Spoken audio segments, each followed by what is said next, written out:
Les gars, dans cette vidéo, je partage avec vous 6 versets puissants de la Bible pour un entrepreneur. Dans ces 6 versets de la Bible, tu vas trouver des paroles de motivation, des réconforts, des conseils et des directives à suivre pour être richement béni dans tout ce que tu vas entreprendre étant entrepreneur. Tu es un entrepreneur, peu importe, un entrepreneur prometteur. Tu as des business que tu fais, des activités que tu exerces de tes mains. Tu dois savoir que la Bible, Dieu t'a prévu des bénédictions que tu dois saisir parce que ça t'appartient. Et ces bénédictions se trouvent dans la Bible. Je ne sais pas si tu as déjà vu ça, mais dans cette vidéo, je vais te dévoiler ces versets de la Bible qui sont là pour te bénir dans tout ce que tu vas entreprendre. Je ne sais pas c'est quoi ta religion, mais ces bénédictions et ces paroles s'appliquent à n'importe qui. Il suffit justement que tu puisses les pratiquer dans ta vie du quotidien et c'est alors que tu verras les miracles dans tout ce que tu vas entreprendre. Parce que moi, personnellement, comme je vous parle là, je l'expérimente dans mon quotidien. Et que je suis pas d'abord arrivé là où je compte arriver dans ma vie, mais je continue toujours de travailler, de persévérer, de pratiquer, de faire ce que j'ai à faire pour avoir ce à quoi je m'attends s'y réaliser dans ma vie.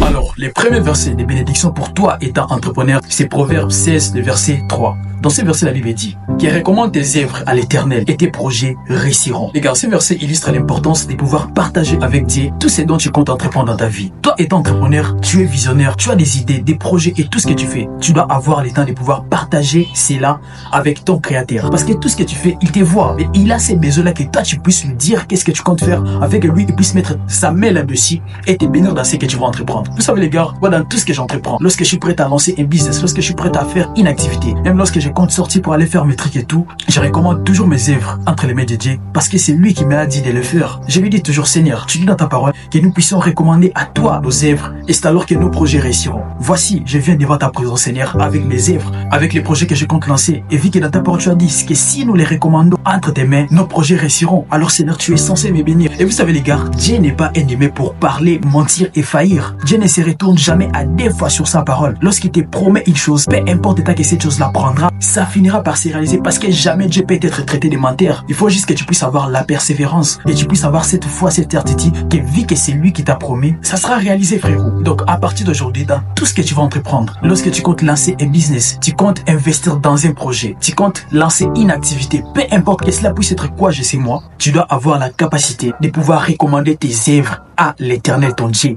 le Dieu en qui tu crois, vu qu'il t'a promis, tu seras béni, tes projets réussiront. Et le deuxième verset, très important, des motivations et des bénédictions pour toi étant entrepreneur dans tout ce que tu entreprendras, c'est Josué 1, le verset 8, dans lequel la Bible dit que c'est le livre de la loi qui est la Bible et s'éloigne point de ta bouche. Médite-les jours et nuits pour agir fidèlement selon tout ce qui est prescrit, inscrit dans ces livres. C'est alors que tu auras du succès dans toutes tes entreprises. C'est alors que tu réussiras. Car encore une fois, l'Éternel, lorsqu'il fait les serments, lorsqu'il promet, il n'est pas un homme pour retourner pour la deuxième fois sur ses promesses. Lorsque tu appliques les principes divins, lorsque tu mets en pratique, lorsque tu obéis à ces commandements prescrits dans la Bible, frérot, Dieu est obligé de te bénir et tu dois aussi avoir la capacité de pouvoir méditer frérot. Aujourd'hui, tout le monde est devant son téléphone. Tout le monde passe 8 heures à 10 heures d'étape devant ton téléphone. Mais est-ce que tu prends même ne fût-ce que 5 minutes de ton temps pour pouvoir méditer la parole de Dieu? Est-ce que tu le fais frérot? Qu'est-ce que ça t'écoute d'être là dans ta chambre, avoir juste 5 minutes pour faire la prière, pour faire l'adoration,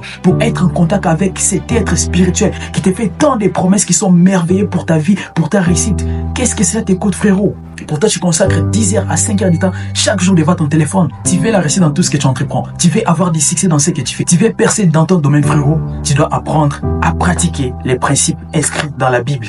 Parce que tu sais, frérot, dans la Bible, on nous a tout dit. Comment nous devons nous comporter? Comment même nous devons nous habiller? Comment nos actions doivent être? Nous ne devons pas être les pierres d'achoppement, mais les instruments de paix pour les cœurs brisés. Être cette personne, lorsque toi tu es là, il y a la paix. Être cette personne, lorsque toi tu es devant une situation, tu apportes toujours les solutions, frérot.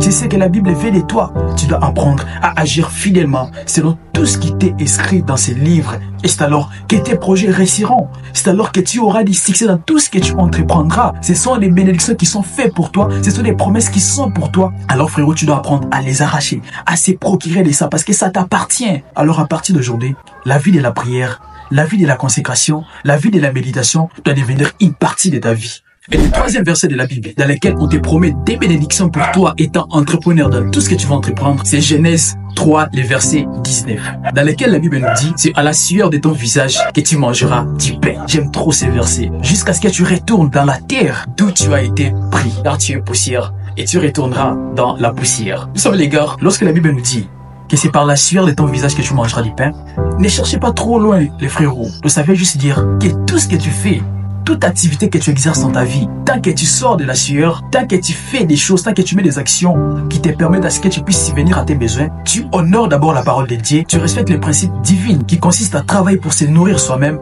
et Dieu sera obligé de te bénir. La raison pour laquelle, frérot, tu ne dois pas être inférieur, tu ne dois pas être un loser, tu dois exercer quelque chose de tes mains pour subvenir à tes besoins. Tu ne dois pas être un quémandeur, tu ne dois pas être un voleur, frérot. Oui, bien sûr, tu peux me dire que non, un voleur. Lui, il transpire aussi pour voler. Oui, c'est normal. Un criminel, pour faire ses crimes et tout pour avoir de l'argent, il transpire aussi. Mais revenons maintenant au deuxième verset de la Bible, dans lequel on dit que ces commandements, ces livres de loi ne se loin point de ta bouche, médite les jours et nuits, frérot. Et si tu regardes dans ces versets de la Bible, parmi les commandements divins, voler c'est mal. Voler c'est pas bon. La raison pour laquelle, frérot, tu dois faire des actions justes. Tu dois faire des actes dans lesquels tu te sens vraiment, toi-même d'abord, en valeur. Tu te sens vraiment honoré dans ça. Tu fais des choses parce que ce sont des normes. Tu suis la parole de Dieu, il y aura des bénédictions qui suivront dans ta vie. Étant un entrepreneur. Parce qu'un entrepreneur, frérot, c'est un brave homme. Un entrepreneur, c'est un bosseur. Un entrepreneur, c'est quelqu'un qui prend des risques. Et comme on l'a dit, qui ne risque rien dans la vie n'a rien, frérot. Tu veux lancer business, tu veux lancer une activité. Tu as d'abord des doutes, tu te poses trop de questions, frérot. Lance-toi. Tu vas commettre des échecs, oui c'est fatal, c'est normal, mais travaille intelligemment. Parce que parfois, il n'est pas important de travailler de manière 10 heures du temps par jour, 12 heures, 15 heures, peu importe comme un malade, frérot. Mais tant que tu ne mets pas des bonnes actions en place là où tu dois les mettre, tu fais rien, tu fais que dalle. Et le quatrième verset de bénédiction pour toi étant entrepreneur dans tout ce que tu vas entreprendre, c'est dans Malachie, le verset 3 à 10, dans lequel la Bible dit qu'apportez à la maison du trésor toutes les dîmes, afin qu'il y ait de la nourriture dans ma maison. Mettez-moi de la sorte en épreuve, dit l'Éternel des armées, si je n'ouvrirai pas les écluses des cieux et si je ne répandrai pas sur vous les bénédictions en abondance. Tu sais, frangin, moi, ma mère me dit toujours que faut arrêter dans tout ce que tu entreprends, dans tout ce que tu fais. Lorsque tu commences déjà même à économiser, à gagner quelque chose, tu dois avoir la capacité de pouvoir mettre la dîme.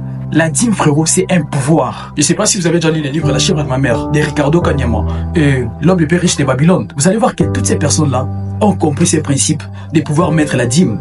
Parce que l'univers agit et est soumis à certaines lois qui existent depuis des siècles et des siècles. Même la Bible dit que tout ce qui existe maintenant a déjà existé dans le passé, frérot. Alors tu ne dois pas changer la roue. Tu dois avoir la capacité à pouvoir mettre la dîme. La Bible dit que mettez-moi de la sorte en épreuve. Si tu mets la dîme, afin qu'il puisse rien manquer dans la maison de l'Éternel, mets-lui de la sorte en épreuve. Si lui, l'Éternel, en fait, c'est un peu de comprendre. C'est comme si il te fait un serment là-dessus, que dit l'Éternel des armées. Si Dieu maintenant est sérieux comme ça dans ce qu'il dit, si vraiment il fait ce serment-là, que dit, moi l'Éternel des armées, je vous l'ai dit, qui peut être là pour le changer, frérot? Tu fais les bénéfices dans ce que tu entreprends, tu fais les bénéfices dans ton activité, enlève juste 10% de tout ce que tu as fait comme bénéfice, donne la dîme, mets ça dans une enveloppe, écris là-dessus la dîme. Frérot, tu verras la magie. Lorsque toi tu payes ça, en fait, c'est Dieu maintenant qui a une dette envers toi. Et la dette, c'est quoi? C'est déterminé dans ce que tu feras. Tu verras comment est-ce que tu feras des profits dans tes activités. Tu verras comment est-ce que tu feras des bénéfices dans tes activités, frérot. Tu galères dans tes activités. Tu n'as pas forcément des résultats parfois. Persévère, mais applique ces principes de la Bible qui existent depuis des siècles et des siècles, que les gens comme des Moïse ont appliqué, des Abraham ont y appliqué. Parfois, les hommes que toi tu suis là, gens riches qui dirigent parfois ces mondes, te disent pas ça, mais c'est parmi les secrets de leur réussite, frérot. Et l'avant-dernier verset de la Bible, des motivations et des bénédictions pour toi, entrepreneur, dans tout ce que tu vas entreprendre, c'est Deutéronome 28, le verset 12, dans lequel la Bible dit que l'Éternel t'ouvrira son beau trésor, les ciels, pour envoyer à ton pays la pluie à son temps et pour bénir les travails de tes mains. Tu prêteras à beaucoup de nations et tu n'emprunteras jamais. Tu sais, lorsque la Bible parle de la pluie, c'est en d'autres termes la bénédiction. Donc la pluie est synonyme de bénédiction dans la Bible. Et lorsque l'Éternel te dit, l'Éternel enverra dans ton pays la pluie, qui est la bénédiction, pour bénir des activités de tes mains, ça veut juste dire, frère, que tu dois avoir des activités que tu exerces dans tes mains. Tu sais, lorsque la pluie plaît là, ça arrose là, quelles que soient les mauvaises herbes et des très beaux herbes, frérot. Et dans ton pays, c'est pas toi seulement qui dois être béni, il y a des personnes qui doivent aussi être bénies. Mais qui sont ces personnes? C'est ces personnes qui exercent les activités de leurs mains. Il y a d'autres personnes qui sont justement bénies par la santé et tout, c'est suffisant pour eux. Mais toi, si tu vois que tu veux aller au-delà de ça, tu dois exercer quelque chose de tes mains.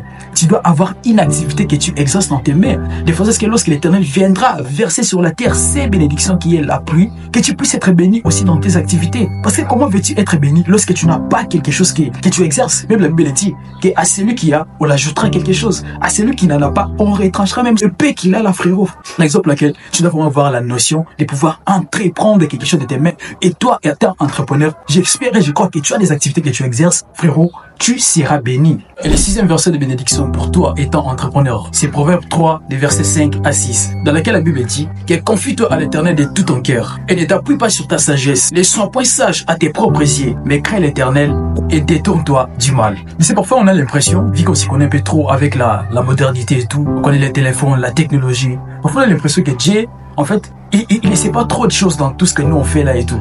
Mais vous devez juste comprendre que tout ce qui existe là a été programmé par Dieu. C'est Dieu qui a prévu tout ce qui arrive dans ce monde aujourd'hui là. Et tu ne dois pas oublier que l'intelligence que tu as, la connaissance que toi tu as, Dieu l'a plus que toi. Là où ton intelligence, ta sagesse ses limites, c'est là où la sagesse et l'intelligence de Dieu commencent. Et c'est jusqu'à l'infini, frérot. La raison pour laquelle tu dois pas forcément parfois te fier à ton intelligence. Tu comptes te lancer dans un business, tu as la certitude que non ça peut marcher, mais parfois dis à l'Éternel, Seigneur, je sais que mon intelligence seule ne suffit pas. Je sais que ma sagesse seule ne suffit pas. Alors je veux ta présence. Alors je veux ton implication. Je me confie à toi. Car je sais que toi tu donnes ta parole. Que tu ne sois point ceux qui se confient à toi, frérot. Tu ne dois pas forcément te fier à 100% à ton intelligence parfois. Bro, ça je te dis une vérité. Lorsque tu as un business, tu commences un projet, confie-toi à Dieu. Qu'il puisse t'inspirer, qu'il puisse te motiver, qu'il puisse t'accorder des innovations, des initiatives de faire en ce que tu puisses percer dans ce que tu entreprends. On va pas se mentir les gars. Alors les frères, j'espère que la vidéo vous a plu et surtout vous a apporté des conseils pratiques sur votre vie entrepreneuriale, des versets inspirants, des versets qui vous motivent, qui vous donnent des directives et des lignes à suivre afin que vous puissiez être motivé, richement béni dans tout ce que vous allez entreprendre dans votre vie entrepreneuriale. Laisse-moi un gros pouce bleu, un like, cela me fera chaud au cœur et ton avis dans les commentaires sera important. Je serai ravi de te lire et te répondre. Et si ce n'est pas encore fait, abonne-toi pour grandir la chaîne et pour recevoir plus de nouvelles vidéos. On se dit à très bientôt. Prenez soin de vous les gars et continuez à travailler sur vous car c'est très important. Ça fait partie de la vie, les rêves, faut pas se mentir. Et moi de mon côté, je vous aime. À plus.